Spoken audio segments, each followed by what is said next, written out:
অমলকান্তি, নীরেন্দ্রনাথ চক্রবর্তী। অমলকান্তি আমার বন্ধু। স্কুলে আমরা একসঙ্গে পড়তাম। রোজ দেরি করে ক্লাসে আসতো, পড়া পারত না।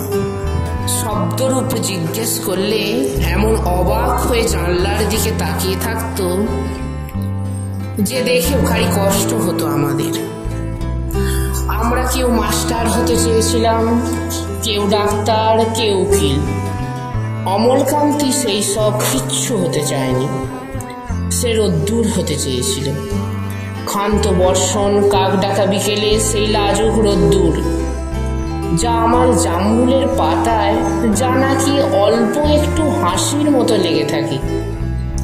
আমরা কেউ মাস্টার হয়েছি, কেউ ডাক্তার, কেউ উকিল। অমলকান্তি রোদ্দুর হতে পারেনি। সে এখন অন্ধকার একটা ছাপাখানায় কাজ করে। মাঝে মধ্যে আমার সঙ্গে দেখা করতে আসে, চা খায়, এটা ওটা গল্প করে, তারপর বলে উঠি তাহলে।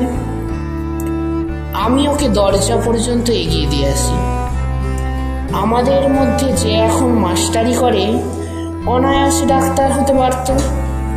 যে ডাক্তার হতে চেয়েছিল উকিল হলে তার এমন কিছু ক্ষতি হতো না। অথচ সকলেরই ইচ্ছে পূরণ হলো এক অমলকান্তি ছাড়া। অমলকান্তি রোদ্দুর হতে পারেনি। সেই অমলকান্তি রোদ্দের কথা ভাবতে ভাবতে যে একদিন রোদ্দুর হতে চেয়েছিল।